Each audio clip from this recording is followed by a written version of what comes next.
कभी सोचा है कि हमारे हाथ में जो स्मार्टफोन है, जो इलेक्ट्रिक गाड़ियां सड़कों पर आ रही हैं, या फिर जो जेट इंजन आसमान में उड़ते हैं, वो सब आखिर चलते किस चीज से हैं?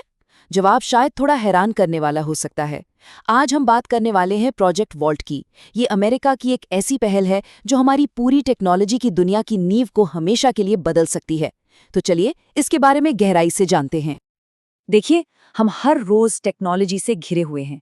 हाथ में फोन से लेकर भविष्य की इलेक्ट्रिक गाड़ियों तक, ये सब हमारी जिंदगी का हिस्सा हैं।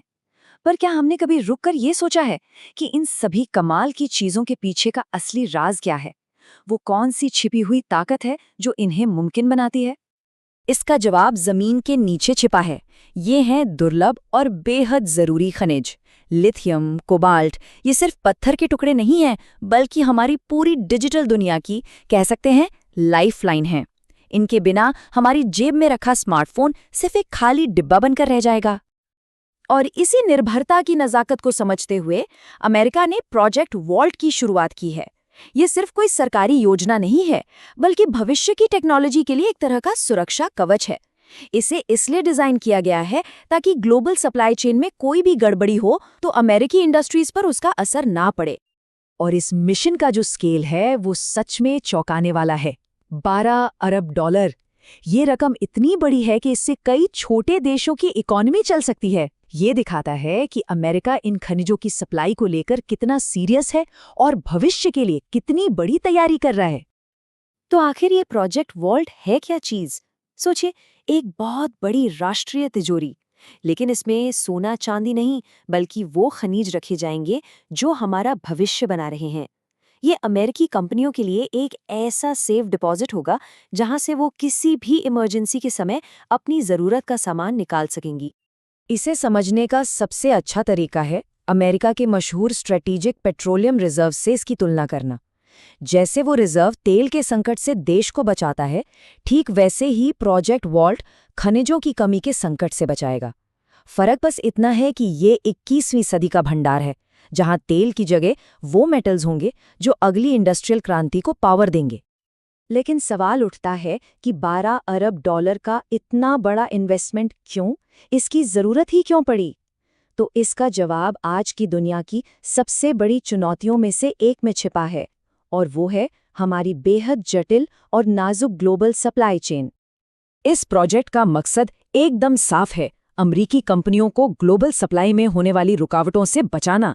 हमने हाल के सालों में देखा है कि कैसे एक छोटी सी रुकावट भी दुनिया भर के कारखानों को बंद कर सकती है। प्रोजेक्ट वॉल्ट बस इसी अनिश्चितता के खिलाफ एक इंश्योरेंस पॉलिसी की तरह है। और ये इतना बड़ा काम है कि सरकार अकेले नहीं कर सकती। इसीलिए ये एक पब्लिक प्राइवेट पार्टनरशिप है। मतलब सरकार और प्राइवेट कंपनियां मिलकर काम कर रही हैं। सरकार सुरक्षा और स्थिरता दे रही है, जबकि प्राइवेट कंपनियां अपनी एक्सपर्टीज और मार्केट की समझ लेकर आ रही हैं।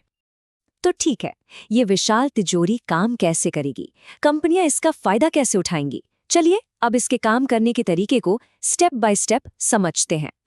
सबसे पहले, पैसा कहाँ से आ रहा है? फंडिंग का जो स्ट्रक्चर है वो ही इस पार्टनरशिप को दिखाता है। एक बहुत बड़ा हिस्सा, लगभग 86%, अमेरिकी सरकार के एक्सपोर्ट इंपोर्ट बैंक से आ रहा है, और बाकी का 14% सीधे प्राइवेट सेक्टर से इन्वेस्ट किया जा रहा है। यानी इसमें सबकी जिम्मेदारी तय है। कंपनियों के लिए ये प्रोसेस 4 आसान स्टेप्स में काम करता है। पहला, कंपनी वादा करती है कि वो भविष्य में एक तय कीमत पर माल खरीदेगी। दूसरा, वो अपनी जरूरत के खनिजों की लिस्ट देती है। तीसरा, प्रोजेक्ट वॉल्ट उन खनिजों को खरीदकर अपनी तिजोरी में सुरक्षित रख देता है। और चौथा, कंपनी उस भंडार को मेंटेन करने के लिए एक छोटी सी फीस देती रहती है। तो ये कैरिंग कॉस्ट या वहन लागत क्या है? इसे एक तरह का किराया समझ लीजिए। कंपनियों को उस सामान को सुरक्षित रखने के लिए और उस पर लगे लोन के ब्याज का एक छोटा सा हिस्सा चुकाना होता है। इससे ये पक्का होता है कि भंडार खुद को मेंटेन कर सके। अब आते हैं सबसे जरूरी सवाल पर। कंपनियां अपने रिजर्व किए हुए सामान का इस्तेमाल कब और कैसे कर सकती हैं? इसके लिए कुछ बहुत ही साफ नियम बनाए गए हैं ताकि सिस्टम का कोई गलत इस्तेमाल ना हो। ये सवाल इस पूरी योजना के दिल में है। आखिर इस भंडार तक पहुंचने की चाबी क्या है और इसके नियम कायदे क्या हैं? यहाँ 2 अलग अलग सिचुएशन है। देखिए, सामान्य दिनों में कंपनियां भंडार का इस्तेमाल कर सकती हैं, लेकिन शर्त यह है कि वो जितना माल निकालेंगी उतना ही वापस भर देंगी, एक तरह का रिवॉल्विंग डोर सिस्टम। लेकिन जब असली संकट आता है, जैसे कि कोई ग्लोबल सप्लाई रुक जाती है, तब कंपनियां अपना पूरा स्टॉक इस्तेमाल कर सकती हैं और उन्हें उसे तुरंत बदलने की भी चिंता नहीं करनी पड़ती। यही लचीलापन इस सिस्टम की सबसे बड़ी ताकत है।